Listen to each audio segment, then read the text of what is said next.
बाबा, कोमला, मैं तुम्हें क्या पूछ रही हूँ और तुम मुझे क्या जवाब दे रही हो? मैं कह रही हूँ तुम्हारे पति हमेशा इतने परेशान क्यों रहते हैं? कहीं उनका कोई दूसरा घर तो नहीं? एक और घर? पुलिस आत्महत्या को हत्या का रूप देना चाहती है और हम आखिरी समय तक इसे आत्महत्या ही साबित करते रहे। जिस दिन ये हत्या साबित हो गई, उस दिन हम क्या करेंगे? हमें जज्बात से नहीं, अक्ल से काम लेना होगा उमाकांत। हाँ, तो ऐसा करते हैं कि मिष्टी से कहो ना कि आसपास देखकर कहीं तुम्हारे लिए अच्छी से टीचर का बंदोबस्त कर दे। जो भी पैसा होगा हम दे देंगे। मैं चाहती हूँ कि हेम जी ही मुझे घर आकर पढ़ाए। क्या?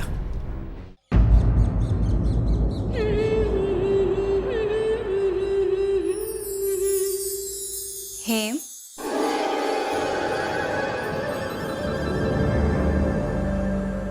फंस गई ना तुम अपने ही जाल में।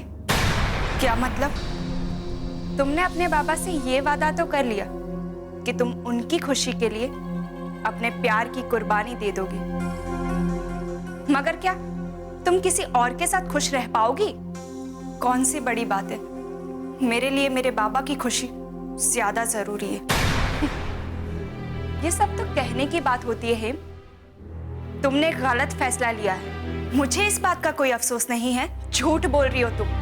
तुम्हारा दिल आज भी अपने प्यार के लिए तड़प रहा है, मगर रमेश की बेवफाई ने तुम्हें रोक कर रखा है, वरना तुम आज भी रमेश के लिए अपने बाबा से लड़ लेती। ये इल्जाम है मुझ पर। अपने बाबा के लिए मेरे प्यार में कोई खोट नहीं है, ये बात मैं भी मानती हूँ हेम, मगर ये तय है कि तुम्हारा फैसला गलत है। तुम पछताओगी अपने फैसले पर। बदल दो अपने फैसले को, बदल दो हेम। मैं अपने बाबा से बेवफाई नहीं कर सकती। मैंने अपने बाबा को जुबान दी है तो बस दी है। अब ना ही मुझे इसके बारे में कुछ सुनना है और ना ही कुछ कहना है। बदल दो अपना फैसला। पछताओगी तुम। बदल दो अपना फैसला। चली जाओ, चली जाओ यहाँ से, चली जाओ प्लीज, चली जाओ।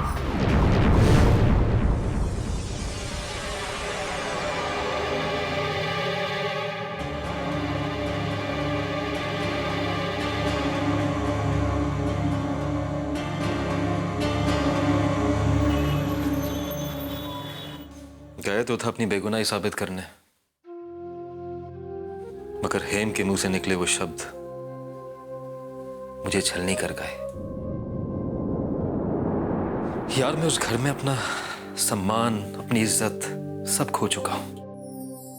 यार रमेश, मेरा दिल कहता है कि वो इज्जत, वो सम्मान तुम्हें दोबारा वापस मिलेगा। मुझे तो नहीं लगता कि मेरा कुछ हो सकता है। अपनी बेगुनाही साबित करने अगर मैं गया भी तो मुझ पर कोई यकीन नहीं करेगा। यार रमेश, अजीब मुसीबत आकर खड़ी हो गई। ये अक्षय भी ऐसे ऐसे जाल बिछाकर गया है कि बस। और दूसरी मुसीबत आ खड़ी है। कमला जिद पकड़ कर बैठ गई है कि उसे पढ़ाने के लिए हेम से बात की जाए कि वो घर आकर उसे पढ़ाए। तुम उसकी चिंता मत करो, मैं कमला को समझाऊंगा। मैं उससे कह दूंगा कि हेम की शादी तय हो गई है, अब वो तुम्हें पढ़ाने नहीं आ सकती। ये बहाना ठीक रहेगा। यार, कभी कभी सोचता हूं तो परेशान हो जाता हूं, हमें कितने ही झूठ बोलने पड़ रहे हैं। यार रमेश, मजबूर हो गए हैं हम झूठ बोलने के लिए, लेकिन चिंता इस बात की है कि आखिर कब तक ये सिलसिला चलता रहेगा। हेम तो अब जैसे मेरी जिंदगी से निकल ही गई है। उसका सामना करने के लिए मेरे पास खुद हिम्मत नहीं है। हाँ, अगर अक्षय आकर ये बयान दे दे कि मैं बेगुनाह हूं तो कुछ हो सकता है, मगर अक्षय भी। यार रमेश, उमाकांत एक ऐसा रास्ता है, मगर वो इतना बड़ा घाघ है कि वो आसानी से पिघलेगा नहीं। उसे इस बात का भी डर है कि कहीं हमने कानूनी कार्रवाई की तो वो ना फंस जाए, और ये कड़ी कहीं अक्षय की आत्महत्या से ना जुड़ जाए, इसीलिए वो सरासर इनकार कर रहा है। वैसे मैंने एक फैसला ले लिया है बारिन। मैं कुछ दिन और कमला के पति का इंतजार कर लेता हूं। उसके बाद मैं ये शहर छोड़कर चला जाऊंगा, क्योंकि इस शहर में अब मेरे लिए कुछ नहीं रखा। नमस्कार जी कहिए। जी, मुझे इस इलाके में देखिए भाई साहब, इस समय इस इलाके में कोई भी मकान खाली नहीं है। आप ना अपना फोन नंबर छोड़ जाइए, जैसे कोई मकान खाली होगा ना हम आपको बता देंगे। हाँ देखिए, मुझे मकान नहीं चाहिए। मैं तो पहले बताना चाहिए था।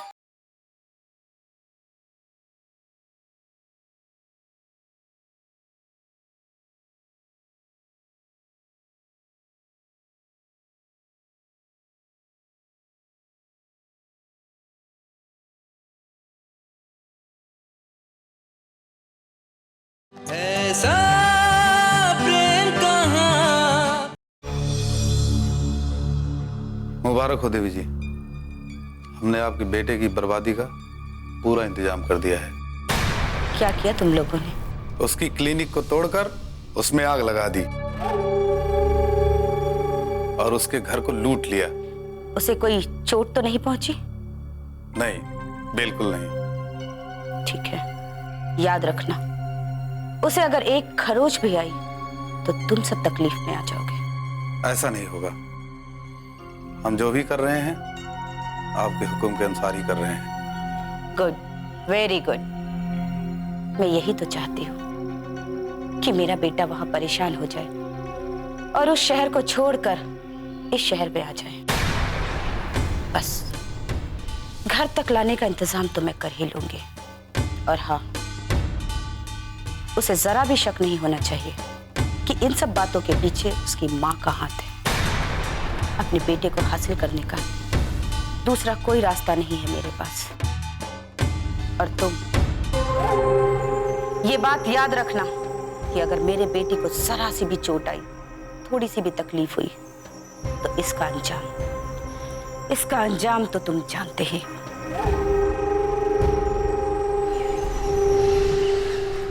अब आपके फादर की तबीयत कैसी है? पहले से बेहतर है। कमला क्लास में आ गई है। वो तो छेड़े दिए थे ना।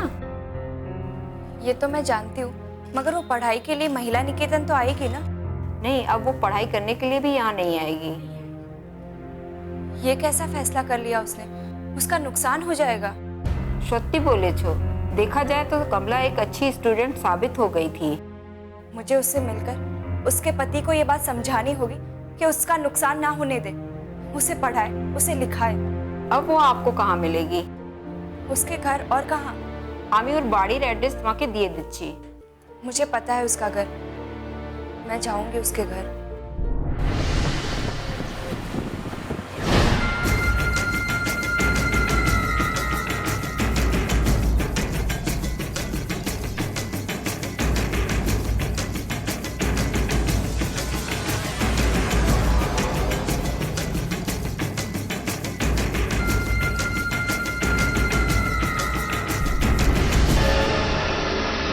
अरे भाई साहब सुनिए ना, आप किसी रोमेश को जानते हैं यहाँ पर?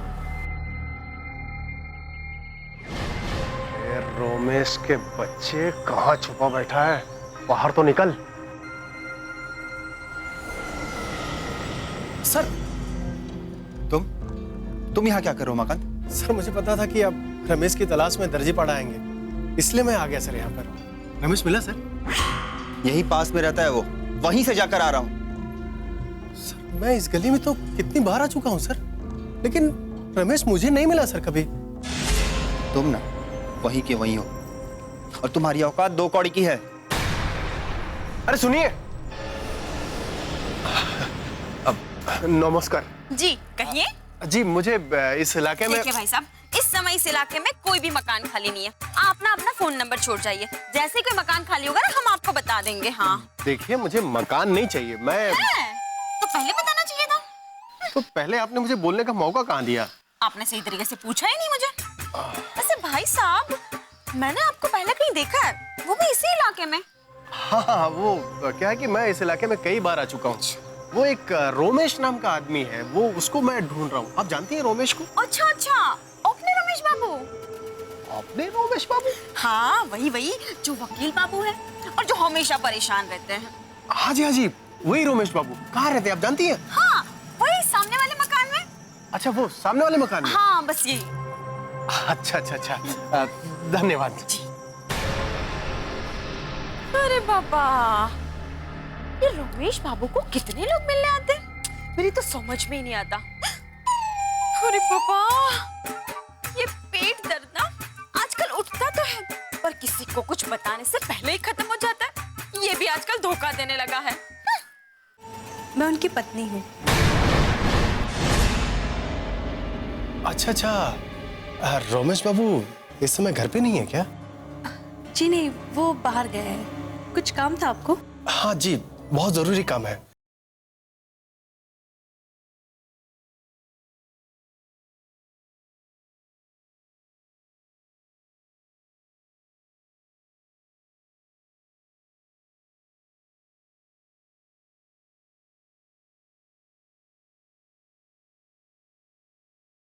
ऐसा प्रेम कहाँ।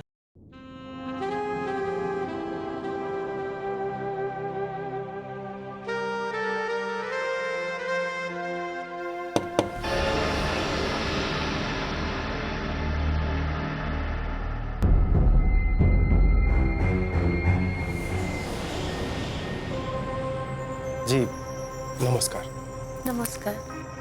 रमेश बाबू यहीं रहते? जी हाँ। आप कौन? मैम का दोस्त उमाकांत। और आप?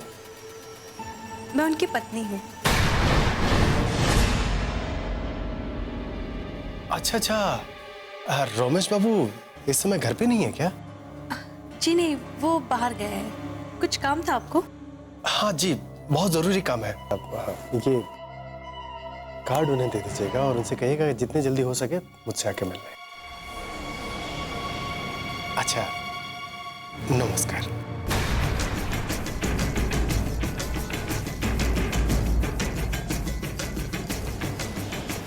अच्छा, तो रमेश बाबू ने शादी कर ली, पत्नी भी बड़ी सुंदर ढूंढ निकाली है। उधर हेम तो इधर गेम, उधर चंपा तो इधर चमेली। वारे ऊपर वाले, तेरा भी बड़ा अजीब खेल है। प्यासों को तड़पाता है और कुएं को पिलाता है। काश हमारे भी ऐसे भाग्य होते।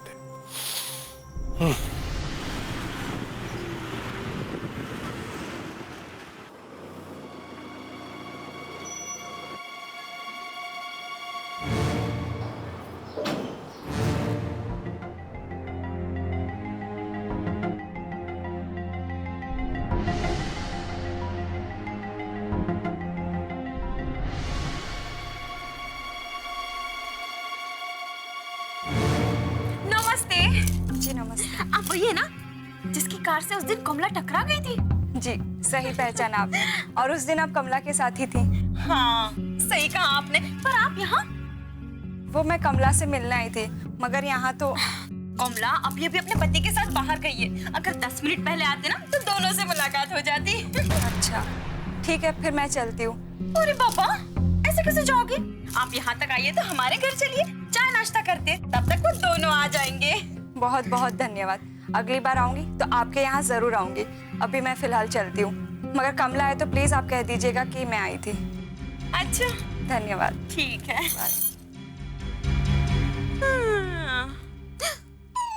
अरे बाबा, ये पेट दर्द।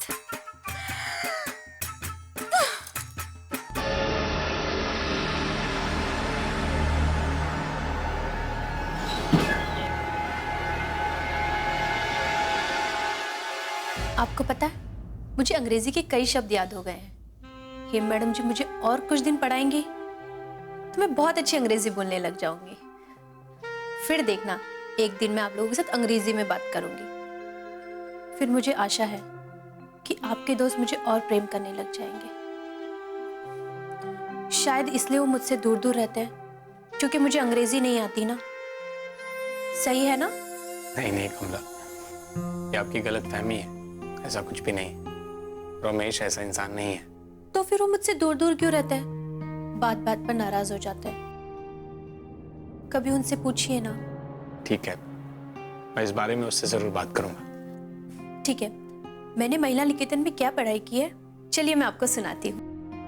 अरे नहीं नहीं कमला, आज मुझे ऑफिस जाना है, लेट हो जाऊंगा। रमेश कुछ कहकर गया है क्या? कभी कुछ कहकर जाते हैं? अरे हाँ, आज एक आदमी आया था उनके बारे में पूछने के लिए। आदमी? हाँ, आपके दोस्त के बारे में पूछ रहा था और एक कार्ड देकर गया था। कहने लगा कि जल्द से जल्द उन्हें इस पते पर भेज देना। वो कार्ड कहाँ है? वो तो मैंने उन्हें दे दिया, शायद वो वहीं पर गए होंगे। कौन हो सकता है?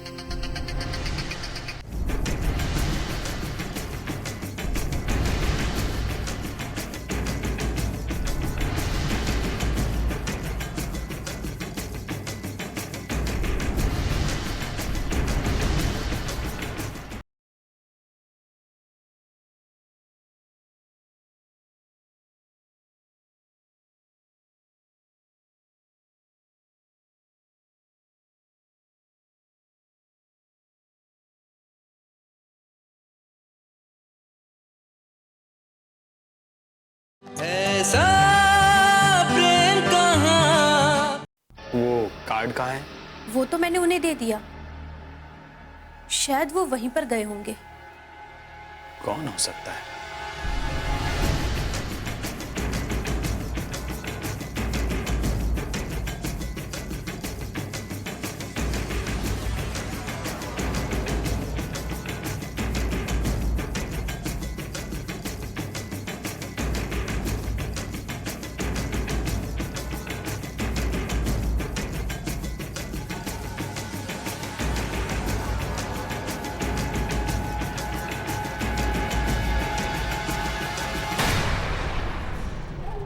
आप हमें देवी चौधरानी कहते हैं मिस्टर रमेश।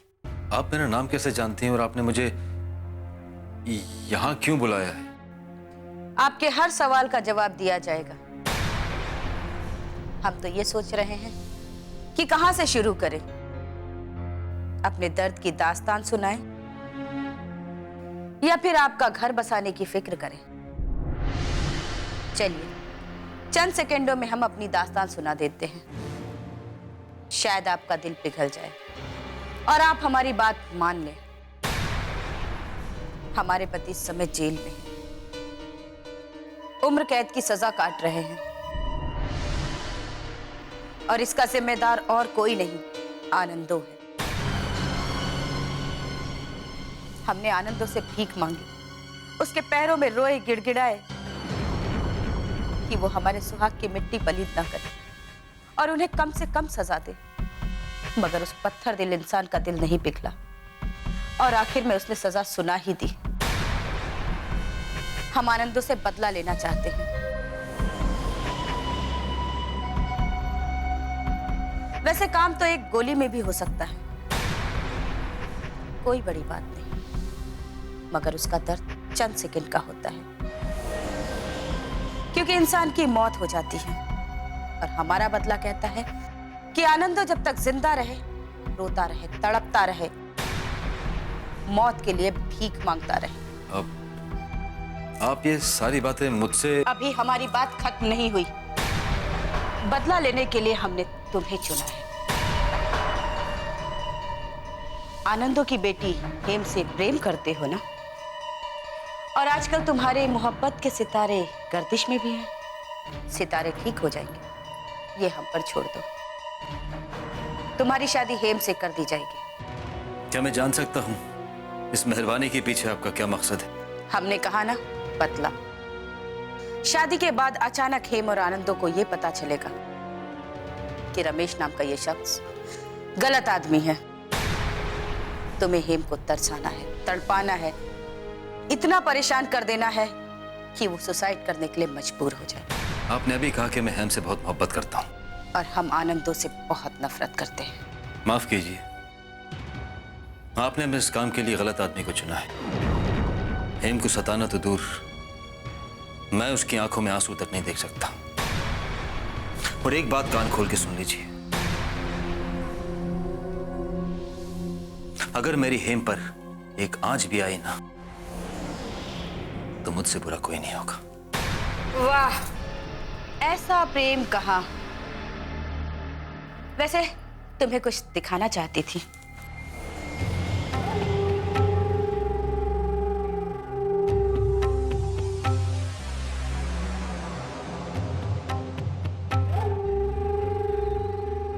पुलिस अब तक ये नहीं जान पाई है कि अक्षय ने आत्महत्या की थी, और इसे हत्या का केस हम बना सकते हैं। और ये हत्या तुमने की है मिस्टर रमेश। आप ये भूल रही हैं कि आप एक पेशेवर वकील से बात कर रही हैं। और तुम उस औरत से बात कर रहे हो जिसके पास अक्षय का साइन किया हुआ ब्लैंक पेपर है, जिस पर सिर्फ ये लिखना बाकी है कि मेरी जान को रमेश से खतरा है, और अगर मेरी मौत हो गई तो ये समझ लिया जाए कि इसका जिम्मेदार रमेश है। सोचने के लिए तुम्हारे पास बहुत कम वक्त है। प्रेम पुजारी बनने के बजाय अगर तुम इस देवी के पुजारी बनोगे तो हमेशा हमारे आशीर्वाद की छत्र छाया में रहोगे।